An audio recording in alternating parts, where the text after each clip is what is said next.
Okay. Good evening, everyone, and welcome to this seminar by Cochrane UK on making health choices for yourself. My name's Farrow, and I am a paediatric intensive care doctor currently working in London. And I'm co-chairing this with Emma Doble, who will be chairing the panel discussion later. We also have a number of patient representatives here who will be participating in the panel discussion later. We have Heather Still, Brian Devlin, and Sarah Chapman joining us, and they'll say a little bit about themselves as we move forward in the day. We also have a clinician here to discuss the clinician's perspective and more advice on how you can make your health decisions, and that's Becky Gould, and she'll be giving a talk shortly. So before we get going, just a little bit of housekeeping for you.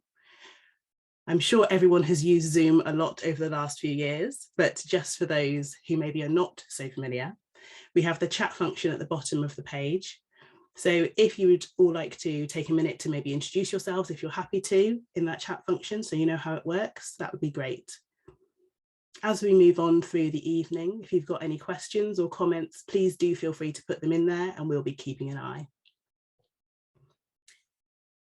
If you would like to use subtitles, then that is at the bottom of the screen under closed captions. So you can turn that on or off so you can see what's being said. However, in the first video that we're going to show, that is separately captioned. So you may want to turn that off, the live transcript, just for the video, so you don't have double captions. This evening is being recorded, and that recording will be made available at a later date. So please, with that in mind, just be aware of what you're sharing. You may want to keep comments about your clinical team or your medical history quite general in the chat, so that that's not shared with large numbers of people if you're not comfortable with that. Okay. The next thing we're going to move on to now is Sarah's story. She's made a lovely video about her making some life-changing health decisions, and we're going to watch that video now. Thank you. Hello, I'm Sarah.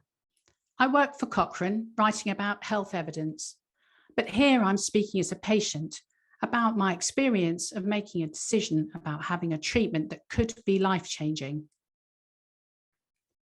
I have had progressive hearing loss since early adulthood, and in my mid-50s had got to the point where I had the strongest hearing aids available, but was struggling to hear. Engaging in conversation was increasingly difficult, and it was making me sad, frustrated, and worried about a future in which I would become more and more isolated. In the pandemic winter of 2020, with masks making communication even more difficult, an appointment with my ear, nose, and throat doctor for an ear infection was to be life-changing. He sent me for an audiogram, looked at the results, and said I might now be eligible for a cochlear implant. This is a complex device that is partly implanted into the cochlea of the ear and under the scalp, and partly worn externally, and it stimulates the hearing nerve directly. At this point, I knew little about them and had no idea they were offered to people like me. I left that appointment feeling astonished and with a seed of hope. 4 months later, after a battery of tests from a multidisciplinary team, I was told I could be put on the waiting list for an implant. I had mostly avoided finding out anything about them in case I was told I wasn't eligible. But now, with my name on the list and that seed of hope growing, it was time for some serious decision-making. As a former nurse with a long career in health research, I knew the drill. Good health decisions should take into account the evidence, clinical expertise, and the patient's preferences and values. But my initial reaction was, oh, wow, that's amazing. Thank you so much. Yes, please, when can I have it? My feelings of hope that here was an intervention that could, might, will change my life for the better, shoved aside my rational self. The first things I wanted to find out were other people's experiences of having an implant. Yep, anecdote, right at the bottom of the evidence hierarchy. I wouldn't make a treatment decision based on so-and-so's auntie having found it really helped her, but I still wanted to hear about it. And as I forced myself to start working logically through all the considerations, I learned that health decisions don't fit a neat diagram, that we are messy creatures full of messy emotions, living complex lives, and it's in that space that we make our health decisions. The decision facing me was not between multiple treatment options, but rather to carry on as I was or to have a cochlear implant.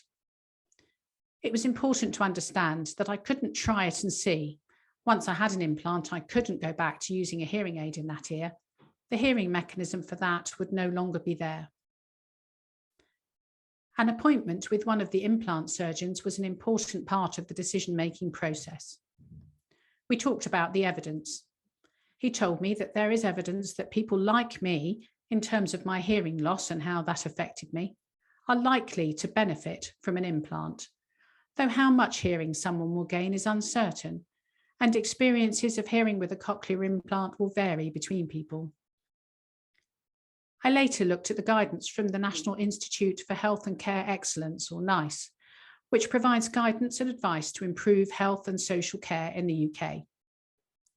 The evidence on which they have based their recommendations relates to implants from 3 companies, and my NHS Trust offers a choice between 2 of these.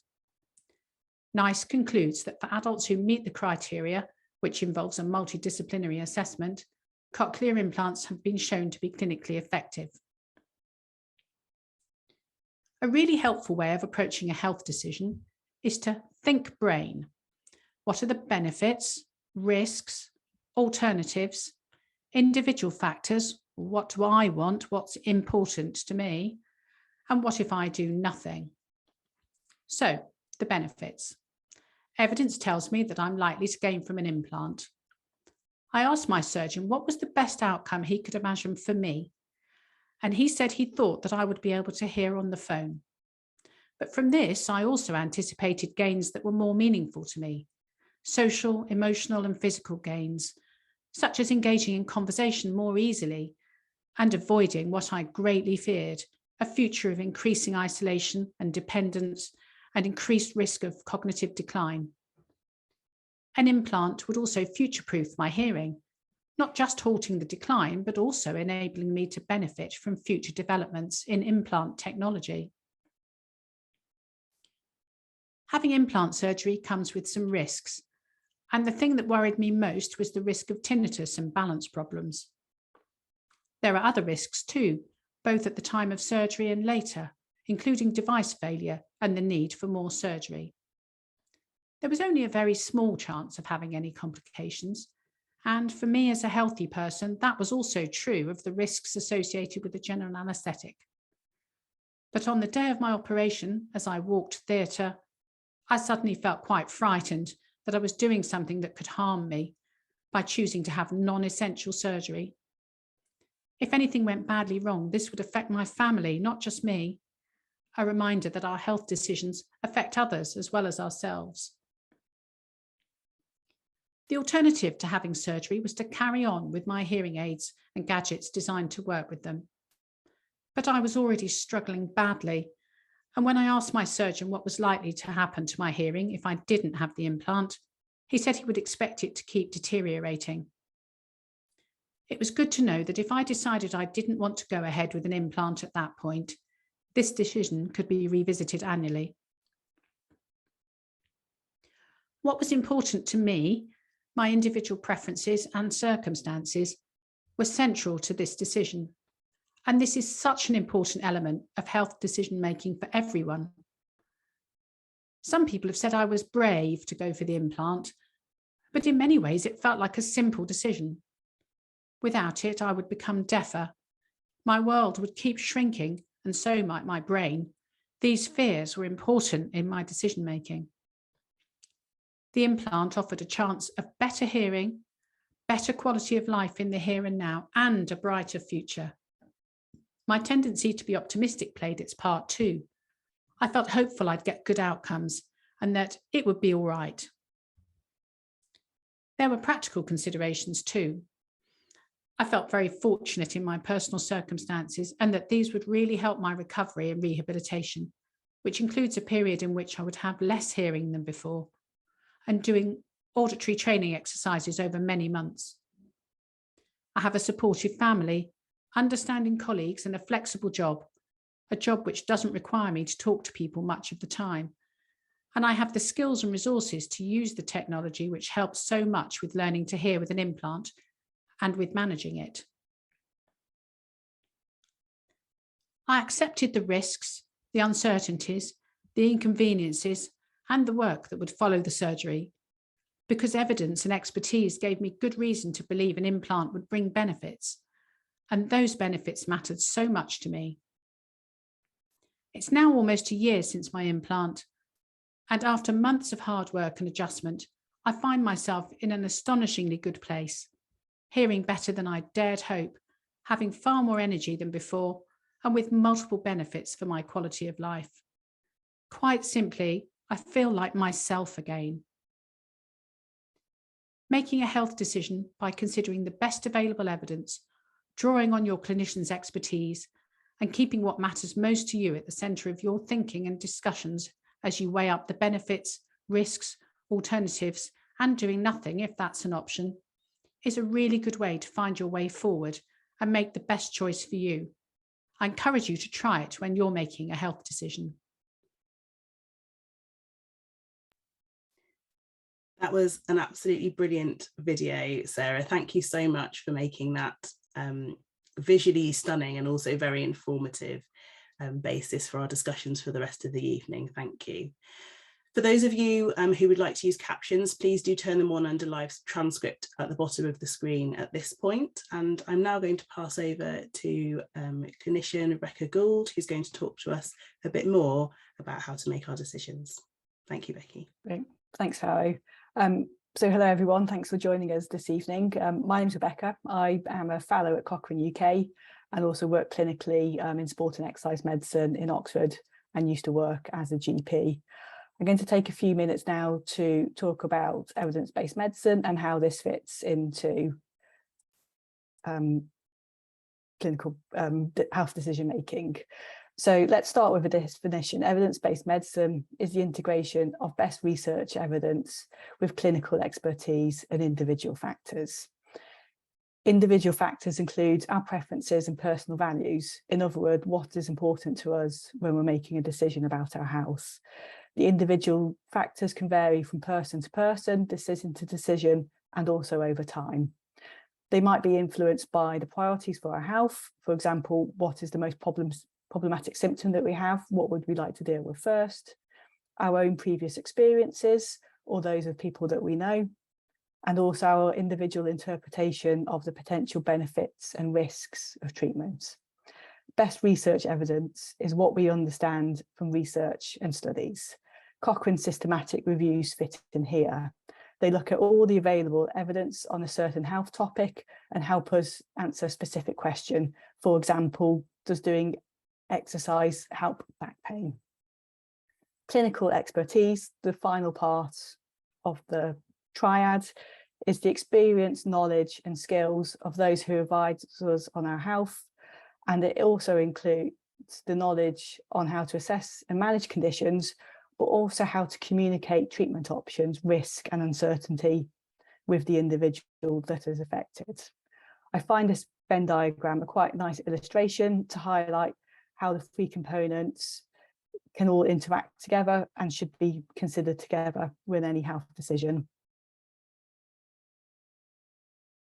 However, every decision we make is unique, and as Sarah highlighted in her story, health decisions in real life don't necessarily fit into neat diagrams.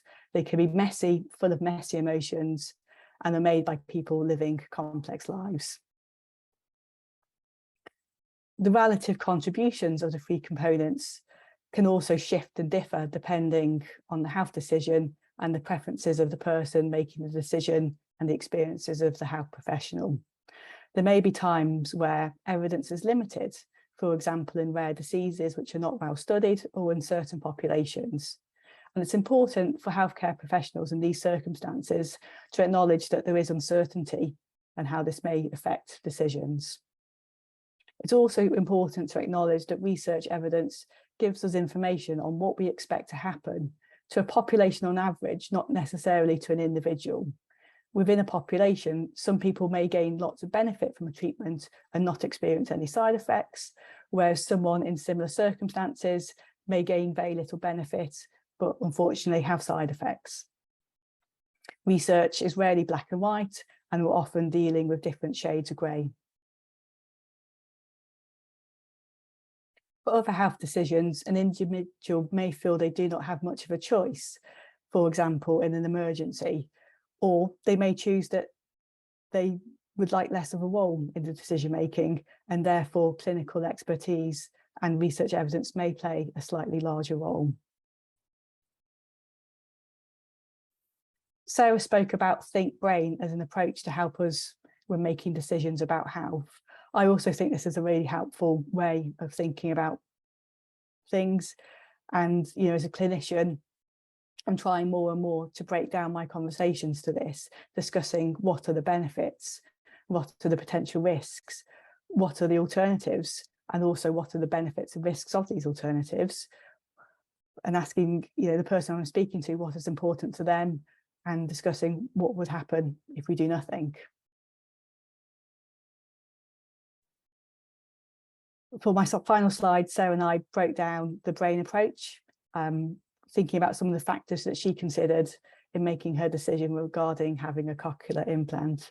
As you can see, there can be lots of things to consider, and different people will make different decisions depending on what is important to them, their preferences, and their own personal circumstances. As I mentioned earlier, the benefits and risks are individual, both in terms of the likelihood of them occurring, but also people's attitudes to them. For Sarah, she was in a position where doing nothing was an option, and she had the option to review that decision on an annual basis. However, some people face decisions which may be more time sensitive, but for the vast majority of health decisions, some time can be available to go back, think, discuss with kind of friends, family, and with a clinician as well.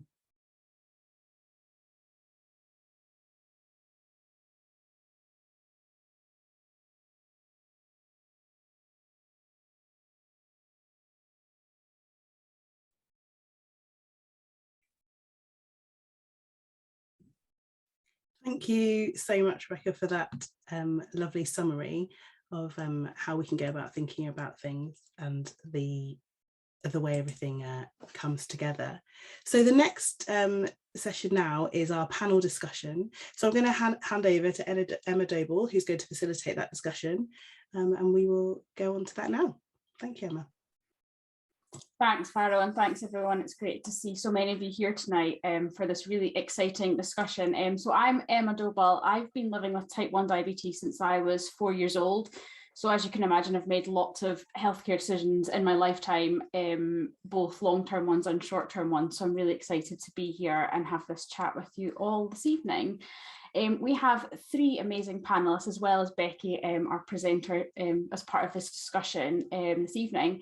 So we have Brian, Heather, and Sarah is also joining us, which is amazing.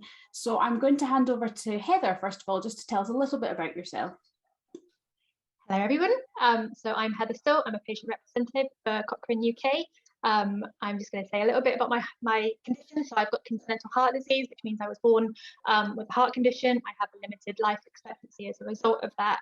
A couple of the heart conditions involve having complete congenital heart block, which is not having electrical signals to the heart. So I have a pacemaker, and I also have mitral regurgitation, which means the valve is leaky, and that's going to be the healthcare decision that I'm going to be discussing later with you. Amazing, thank you so much, Heather. Brian, over to you. Hi there, my name is Brian Devlin. I'm here in Scotland. I'm a patient again with some years of experience working with Cochrane UK as part of their involvement initiatives. I've got a range of conditions. I'm profoundly deaf, and I also have a stoma, which I've had for about 5 or 6 years now. Perfect. Thank you so much, Brian. And Sarah, we just obviously watched your amazing video, but I just wanted to give you an opportunity to say hi to everyone. Hello. Yes, you've just heard quite a lot about me. I'm really pleased to be joining my colleagues here on this discussion tonight. Thank you, Emma. Thank you, Sarah. Just before we get started, I just want to also say, if anyone who's watching, if you want to post any questions, comments or thoughts, please do use the chat box. This is your opportunity. We are really keen to hear from you, hear your experiences and answer any questions that you might have in general about healthcare decision making. So please do use that if you would like. Okay, so I wanted to kick off this discussion and thinking about some of the biggest challenges that you've all faced in terms of making a health decision. And I wondered if you could each give me an example of one of the most challenging decisions that you have had to make. Heather, I'm going to start with you, if that's okay. Yeah, that's fine. So this decision I have to make isn't one I have made, it's a decision I will need to make in the future, and it's not actually that far distant in the future. So the decision I need to make is whether to have, I will need a heart valve replacement at some point, and the decision is to whether it's going to be a natural valve, which will be most likely a pig valve, or a mechanical valve. There are different pros and cons for it, which I will just go into briefly. But just also having a valve replacement in general, there is a 2% chance that you will die from having the surgery. So the surgery itself is pretty significant. The mechanical valve has a pro of I don't need repeated surgery. So once that's done, it's essentially done. And that's a huge relief because, as I said, it does increase your risk of dying just having the surgery in itself. But it does have its cons, and that would be having warfarin, because it increases your risk of a blood clot. And warfarin is a lifestyle altering drug. I know quite a lot of people who are on warfarin. They have to have increased reliance on healthcare. I don't have the best relationship with the NHS, so having to have more contact with them would be quite a negative for me as well. We also, with a mechanical valve, there's like an internal ticking. It's like an internal clock, and that doesn't stop. So you will hear a ticking within you for the rest of your life. And lots of people say that's fine, they can get used to it. I think that would be quite a challenge for me. I also have metal working for my heart. To have more metal on top of that and kind of being more of my heart, that feels weird for me. I've also had kind of discrimination about having a pacemaker as well. I've been called cyborg. There's all sorts of stories around that. So having more metal associated with that, I would find quite negative. With the pig valve, I wouldn't have any of that. The warfarin I wouldn't need to be on. There wouldn't be that substantial risk of a blood clot. The only downside is that I will need to have it replaced. And that's something I would like to just kind of get across in general. Organs and tissue donations, they don't last. It's not permanent. It will be between 15 and 17 years. So I would have to have that really severe life-altering surgery again at some point. And that isn't a pleasant thing. I've already had open heart surgery once. I have had 5 pacemaker surgeries. I want to try and minimize the amount of surgeries that I have on my body because it is incredibly stressful. So that is that's the challenge I'm facing at the moment, and that's the decision I need to make. So yeah.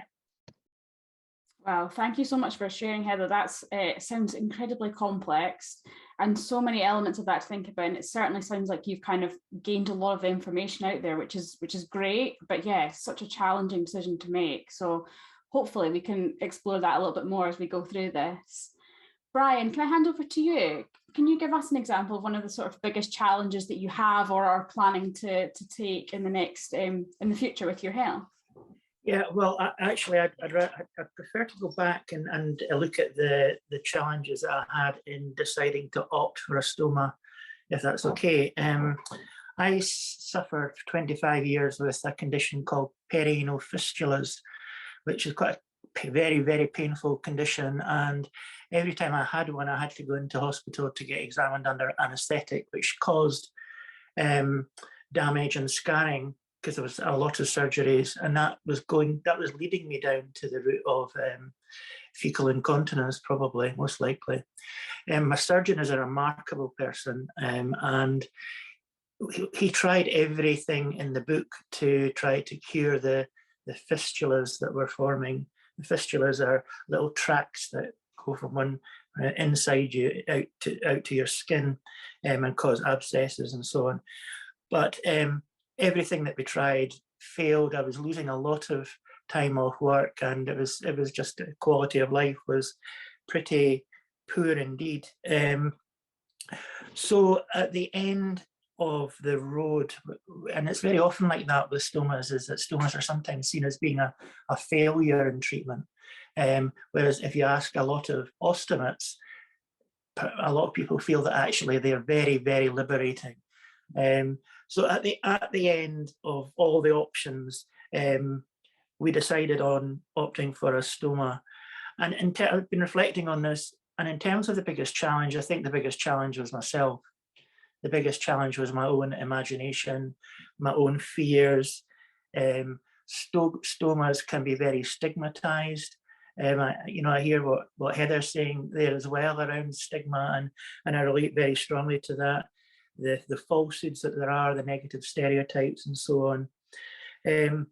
I only ever knowingly met one person who had a stoma who didn't get on with it, actually, and that was in the back of my brain.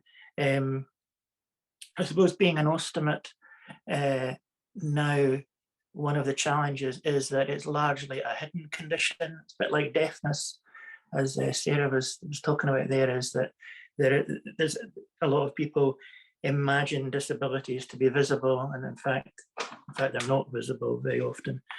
So, I mean, for me, I think the decision to get the stoma was surrounded by all sorts of uncertainty, self-fear, anxiety, not having anyone to talk to about this, apart from my excellent surgeon.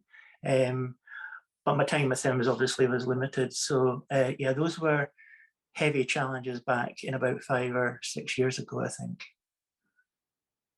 Amazing. Thank you so much for sharing, Brian. It's such a complex process, isn't it? And I think, as you've really well highlighted, it's not necessarily just one appointment, or, you know, these decisions happen over a long period of time. And I love how you touched upon the varying degrees of evidence that we use. And I think often as patients, we don't see it as evidence, but talking to somebody else who's had that experience, and Sarah, you touched upon this as well, that sort of anecdotal evidence is really important when you're making these decisions as well. So I love that we've all everyone was nodding along, all the panelists, to Brian when you were saying that, which I think really speaks to that. Sarah, we've obviously heard about one of the big decisions that you've had to make recently. I just wanted to come and see if there's anything else you wanted to add. Yeah, I think it strikes me I'm very different from the situations that Heather and Brian have been in that I've really had a choice not to do anything differently. And, you know, many health decisions are not in that space, but I really could have carried on. And I think it's the better the devil you know thing. I think it's very easy not to upset the status quo. And even if the situation you're in is quite rubbish, if there's a risk and there's a lot of uncertainty and unknowns about taking action, then it can be easier just to stay with what you've got. And as I mentioned, I think I was conscious of that. As a healthy person, even if the risks were small, I was taking this risk and didn't have to, and that would affect my family and other people around me. So I think that was probably my biggest challenge. But just to pick up on what Brian said about not having anybody to talk to, I think that's one thing I found really good about the implant process, that you're absolutely connected with a community of support of people at different stages on that journey.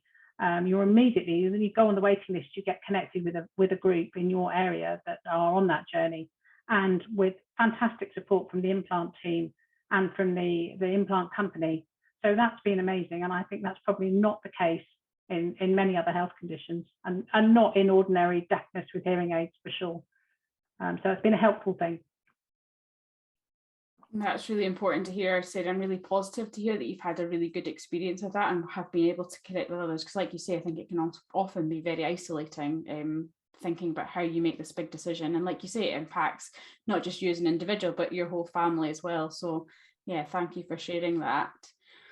I wanted to move on to start to think about how did you all come to this decision, and what actually helped you? So Heather, I know you haven't made this decision yet, but I wanted to ask you what kind of information have you been trying to gather? How are you kind of planning on making this decision from your perspective? And I think that's why it's important for people like me to share these experiences. There isn't the evidence for me. So the NHS target for congenital heart disease is that we survive up to the age of 18. So all of the heart valve kind of evidence is for under 18s. So after the age of 18, the evidence base isn't there. So we're kind of left with this huge amount of uncertainty, despite the fact that heart valve recipients tend to be people with congenital heart disease. So there's definitely a disparity in collecting the evidence there. So when you don't have the evidence, what do you do? It's hard. I think it's really different for each person. For me, it's trying to think about how much I'm going to regret a decision. That sounds quite negative and quite morbid, but you have to understand that you don't know what the decisions are because you're not particularly aware of the actions, because you don't understand the science behind it. So whatever decision you're going to make, there is going to be consequences, and you have to be okay with that fact. You have to be okay with the fact that there's going to be something that goes wrong, and you have to be able to live with that. And that is kind of what's guiding my decision at the moment, is what can I live with and what am I able to compromise? There is that kind of theme of uncertainty is absolutely huge, especially when you don't have evidence base and you're left to sit with that. And it's a very, very, very uncomfortable thing to sit with. And it does make you very vulnerable, and it does make you very lonely. And I think having someone to talk to would be very, very beneficial. It's difficult to talk to friends and loved ones sometimes because they try and shut down that conversation. They want you to live. That's the issue. So they'll say things like, oh, you'll live forever, you'll outlive me. And that stops you from being able to say, oh, no, I won't. I have a congenital heart disease and I need to make this decision. And that makes it very hard to have that conversation with loved ones. So what you've got left is then the healthcare professionals. And if they also don't know, they are reluctant to be vulnerable with you and let you know that they don't know.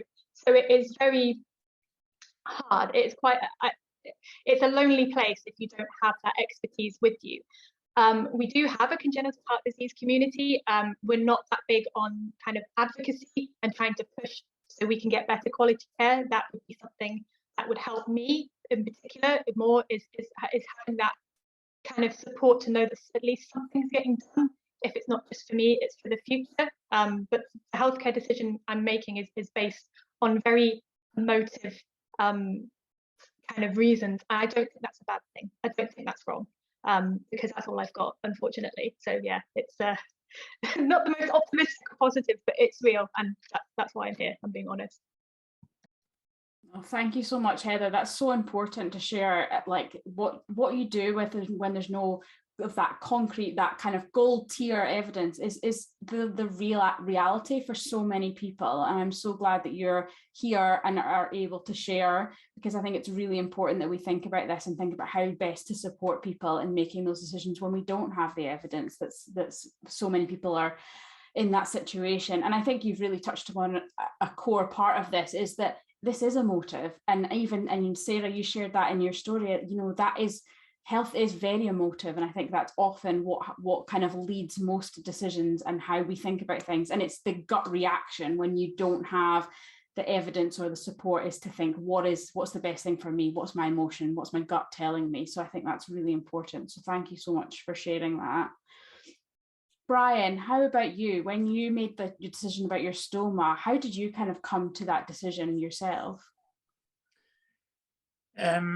Yeah, it was a very difficult decision to come to, because I was, swimming in the dark really, and I didn't really understand what it meant. I would say that what made it easier for me, and this is something very similar, I think, to what Heather's saying, but maybe on the other side of it, is that I have a hell of a lot of trust in my surgeon. So over the years, when I was having these failed fistulas and so on, we got to know one another quite well, and we got to talk to one another as human beings as well as doctor-patient. And I think that maybe it's because I live in a rural area and it's a smaller area, you do tend to strike up relationships with people. So I felt you can't quantify trust, you can't really measure it, but you do know when it's there. And I remember one of the most amazing things for me when after one of my first stoma operation, I won't bore you with it, but it had to be repeated 2 or 3 years later, and my surgeon was there, and I got quite ill after the operation and had various complications. And he came round in the ward round and he said to me, you were the first person I thought of this morning when I woke up. And for me, that kind of captured the power of trust in your clinician, and it made me feel better. And he gave me a novel that he'd read, and he said, I think this will help you. And, you know, it was those human touches, I think, that, yeah, all the medicine, I don't understand all the medicine, and I don't understand all the stuff, but I do understand the emotional intelligence. And I find that that's really, really important. I found it very healing for me. I also, for the technical stuff, I found my healthcare practitioners, specialist nurses, you know, have been amazing, really, really helpful in talking me through some of the practicalities of having a stoma. But I would say, alongside all that, for me, I'm a Twitter person. I overshare, and I found my tribe on Twitter, and you know, the conversations that people with stomas have, very, very strange conversations with one another. And I found that being able to have those conversations freely and candidly with like-minded people, and I know, listening to Heather, I know how fortunate I am to be able to have that sort of tribe there, you know, because it does help. And I found that Twitter has been amazing for me, and it's been a very learning, open, campaigny. We campaign together to smash the stoma stigma type of stuff, and so on. So there's a real sense of purpose and unity around some of the conversations that I'm having. So somebody once just said, you know, two things struck me at the end of when I knew I'd made the right decision. One, a friend of mine, a nurse, community nurse, who said, you probably don't remember the last time being as well as you are now. And I look back and that's right.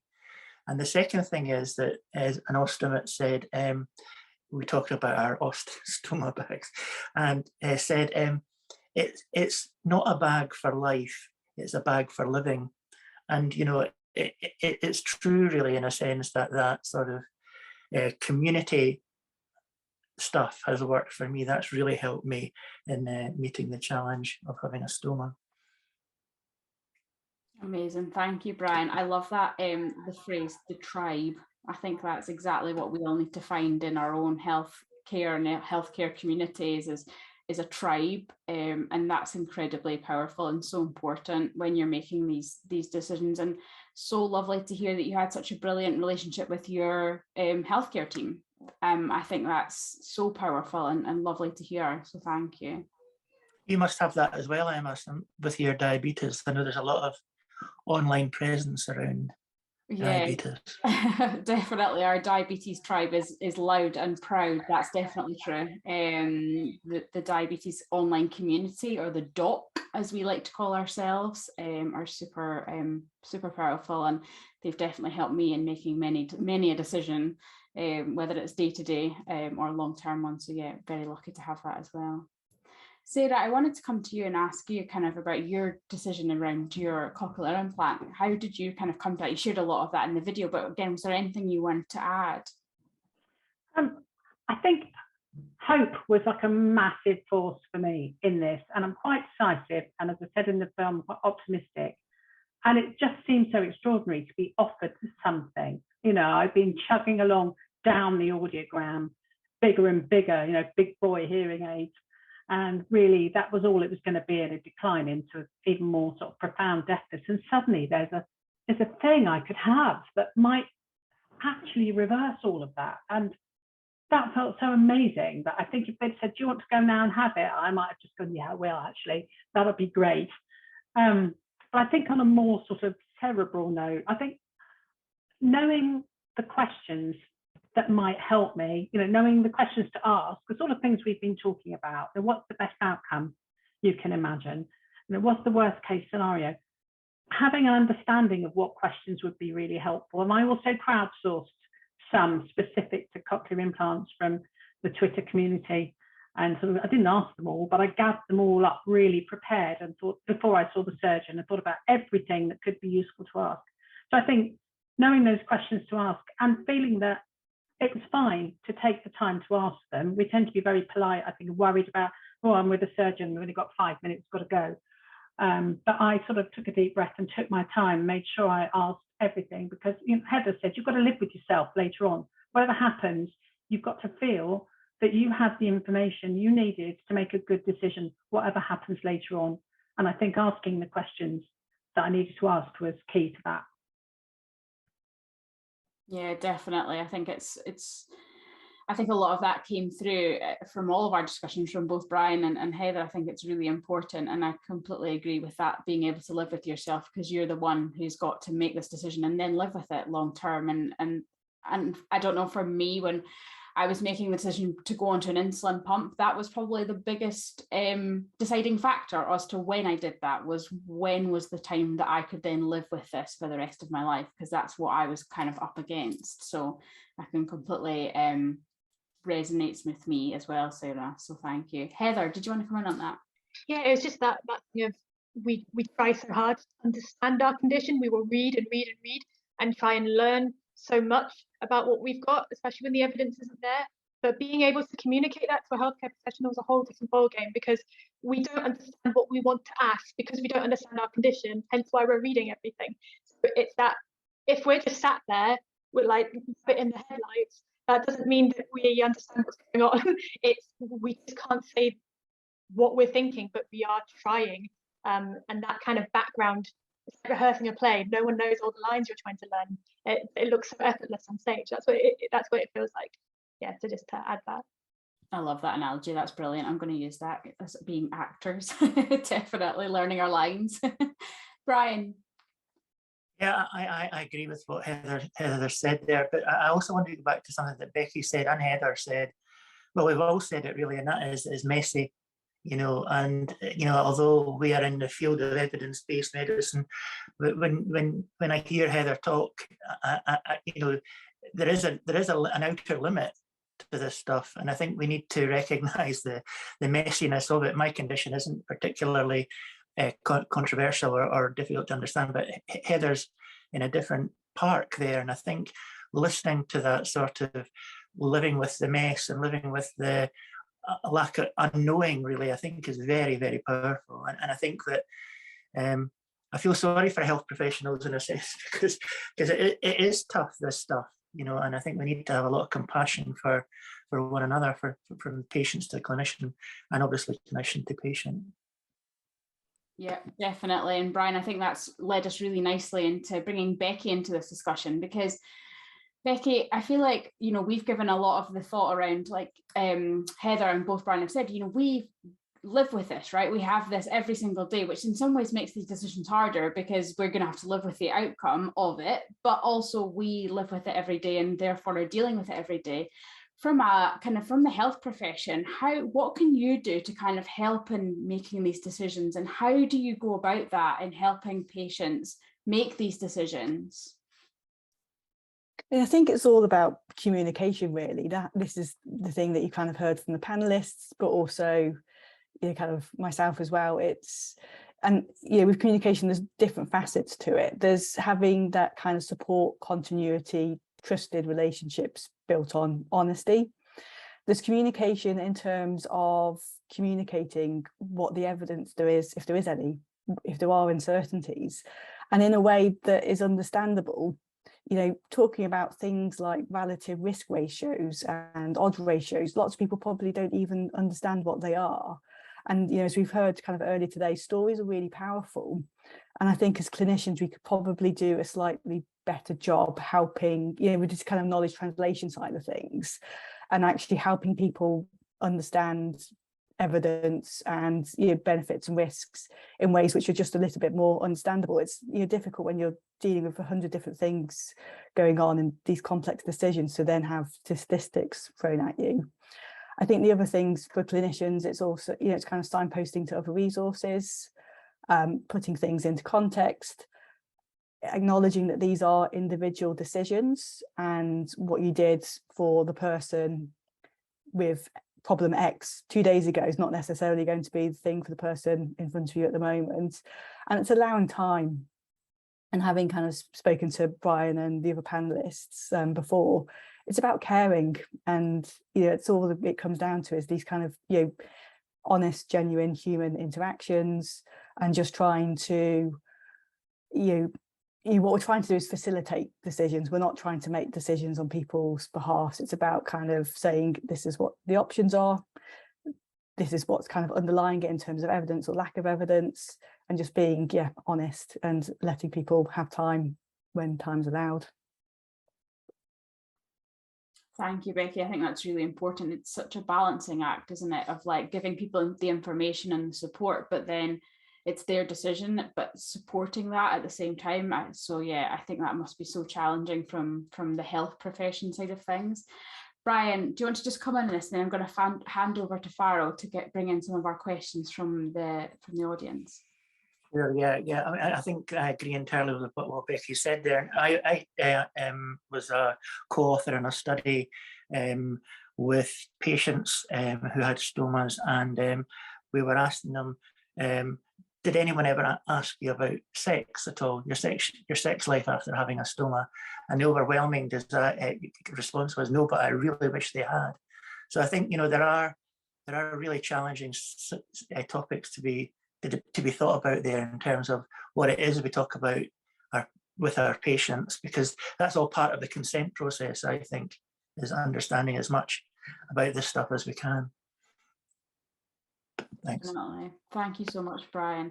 Farrell, I can see the chat's going with lots of really interesting questions and comments. I want to see if you could bring some in for our panelists here. There's lots of really interesting questions coming out. So thank you everyone for getting involved.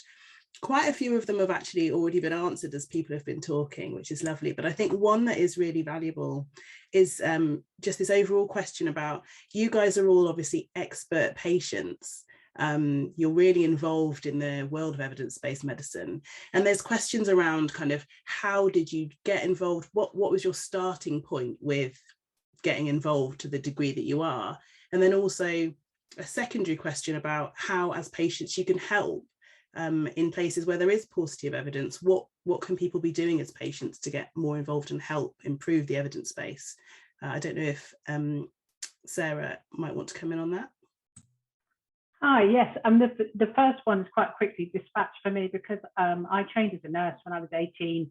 So I feel like I've never been, a typical patient because I had that background, and then I went into health research. So I kind of had the advantages of that.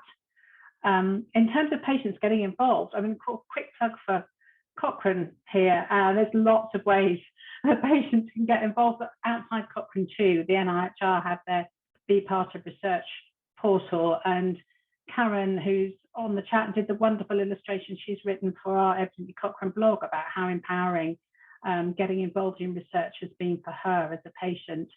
And I think it's like a two-way thing, isn't it? I think it can benefit you as patients, learn more about your condition and connect with others, clinicians and other patients and researchers in that space, but also it makes our research much more relevant, and that's really key. So no time to go into that too much here, but there is so much you can do as patients to get involved that helps research and helps you more directly too, hopefully. Thank you. Heather, how did you get involved in evidence-based medicine to the degree that you have? It started when I went to adult services when I was, I think, 16. I went from having really good care and being seen every 6 months to actually being asked if I'm okay. And then I got to adult services, and then they were like, we'll see you every 2 years. Bye. And all I had done is aged, and actually my heart will get worse with age. And I just felt this huge sense of injustice because I thought I actually matter, I care, you should care about me. Why is this changed? And that sort of just made me go down a rabbit hole of research and knowing what my rights are as a patient, and learning the value of advocacy, and trying to just kind of get a soapbox essentially and try and improve the lives and the quality of life for patients. And evidence-based medicine is really, really important because it improves not only the quality of our lives in terms of medical and like elongation, but it improves the quality of our lives, the access to mental health services that are tailored to your illness, not just, you know, CBT for everything. So it's been a journey. I really do enjoy evidence-based medicine, and I think trying to get more patients involved is, again, just making sure that they are directed to support groups that have good advocacy, and if they don't have good advocacy, then they should start it. Absolutely. And anyone can do that, agency. Can't they? We have agency, exactly. Yeah, exactly. Anyone can get involved if they want. Brian, did you have anything else to add on that? A great deal. I just wanted to pick up on something that Sarah said that helped me get involved, and that is, luckily in my condition, for me anyway, in my condition, there is industry and there are advances in technology, which you know, they also welcome patients with experience being involved in things. So it's a bit like what's just been said. I just asked, can I get involved? And I asked if I could get involved in Cochrane, and they talked to me and they asked me lots of questions, and then they said, yeah, you can. And there's a movement in Cochrane called Consumer Champions, Patient Champions, and I'm part of that group.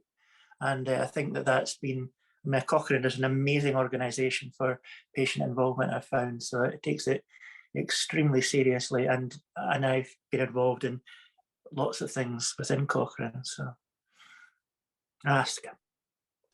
Thank you very much. There's a couple of questions here that are talking about kind of how we manage as healthcare professionals. So Rebecca, I didn't know if you wanted to come in on that. There's questions asking about you know, in line with what Brian's talking about vulnerability, how vulnerable is it okay to be as a doctor, and how much of ourselves should we be sharing with our patients? I don't know if you have any thoughts on that.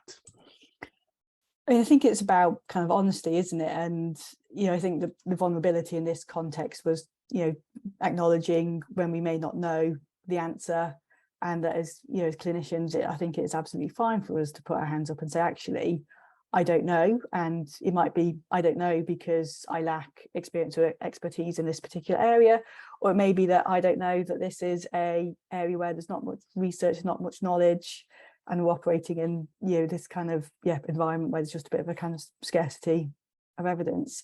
And, you know, as healthcare professionals, you probably had the same, Farah, is that we do have options to discuss with colleagues, have meetings, and, you know, we're there trying to get the best outcome for people. And I think an important part of that is putting the hand up and actually saying, yes, you probably want time to make a decision and revisit things, but actually as a clinician, I probably want a little bit of time now as well to think about what's been going on, maybe revisit some of your notes, and actually let's meet again where I've done a little bit more information gathering, discussed with colleagues, you've maybe done a bit of, you know, reading yourself, and, you know, move the journey on that way. So yeah, again, it's just, yeah, it comes down to communication, it comes down to honesty and acknowledging what we don't know. Yeah, I think that's very true. And I think, I mean, the specific question that's been asked here is about, you know, asking your medical profession, what would you do in my scenario? And I think, as you say, Rebecca, I think it's not about us, and we should be able to provide, you know, links and advice and support, but it would be wrong for us to put our entire suggestion onto people, because, you know, it's not our decision to make, and we aren't the ones that have to live with the consequences, which are very personal, as everyone has alluded to when everyone's been talking about their own decisions. There are loads of questions, and there is another question here which I thought was very interesting about how can patients within minority ethnic communities gain better access to inform their decision making. And that's to do with societal and cultural barriers. I think that's a really important question. I'm not sure who's best to kind of talk about this. Maybe Rebecca, have you got any experience on this? I mean, I think it's an area that we're at least starting to acknowledge we're maybe not very good at in some circumstances. and we are trying to kind of improve on that. And yeah, it's a really difficult one to answer. I suppose I've not come across resources that are maybe kind of cultural specific. I mean, that's something I suppose we may find in the future, but this kind of, cultural competency of being able as clinicians to, look after people in a way that kind of fits them is something that's kind of getting higher and higher up in the agenda, but I'm not sure if we're quite there yet. Yeah, I wonder, maybe I am best to speak about this. It is a real issue, and I think, as Rebecca said, it's something that is very much at the fore of people's minds. And when I say people, I mean those from the communities are identifying that perhaps they aren't being served in the best way, with the best evidence for their specific, cultural needs.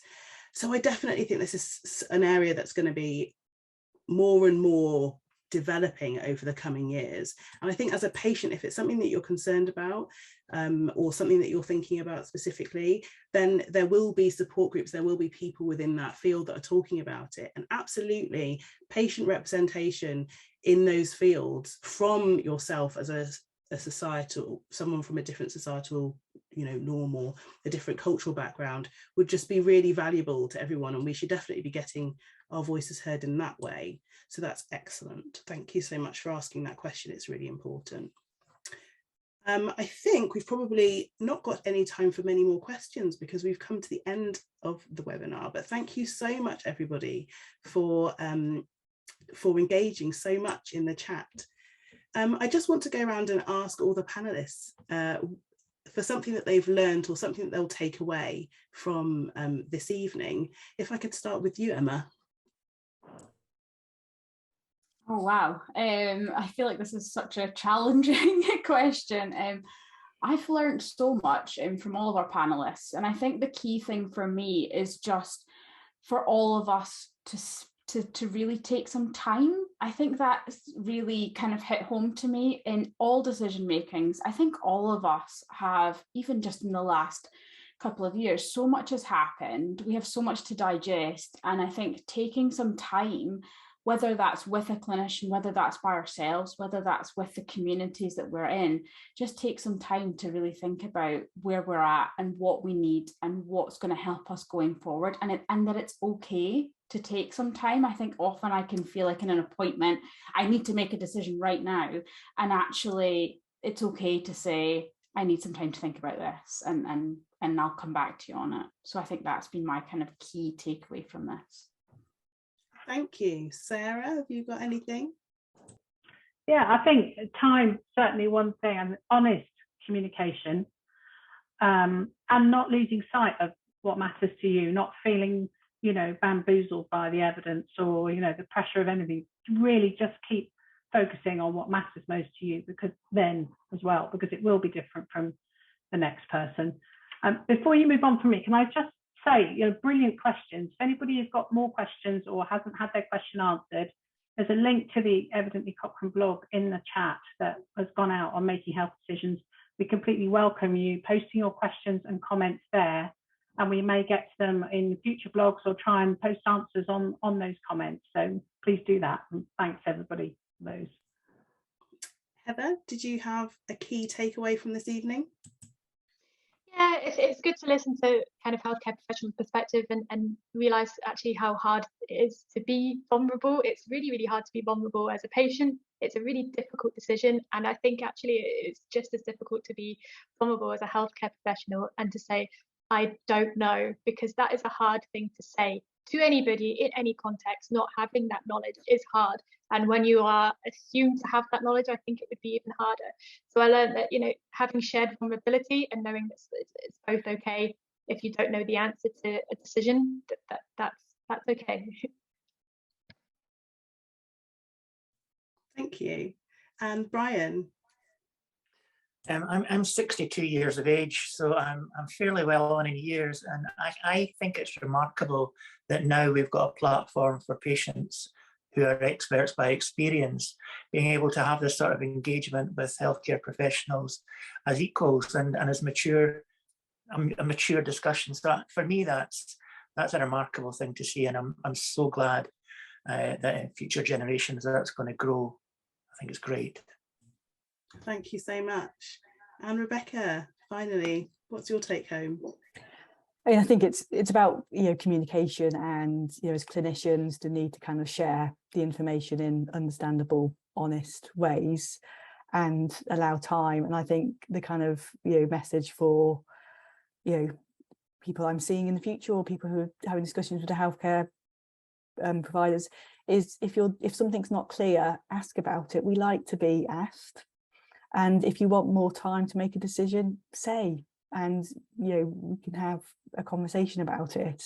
So I think that's a real kind of take home, is if you're not sure, ask. And, you know, it's making sure that we've kind of dealt with everything. And again, you know, people mentioned about making those decisions that they're going to be happy with in the future. Yeah, that's part of our role as well, is to make sure that people are in that position to make those, you know, big decisions. Thank you so much. I have learned a huge amount from everybody on this panel this evening, and for everybody that's been asking questions and making comments in the chat today. Thank you all so much for spending your evening with us. Please do continue to engage, as Sarah has said, by commenting on the blog or engaging with the Twitter chat. Thank you so much for this evening. Goodbye.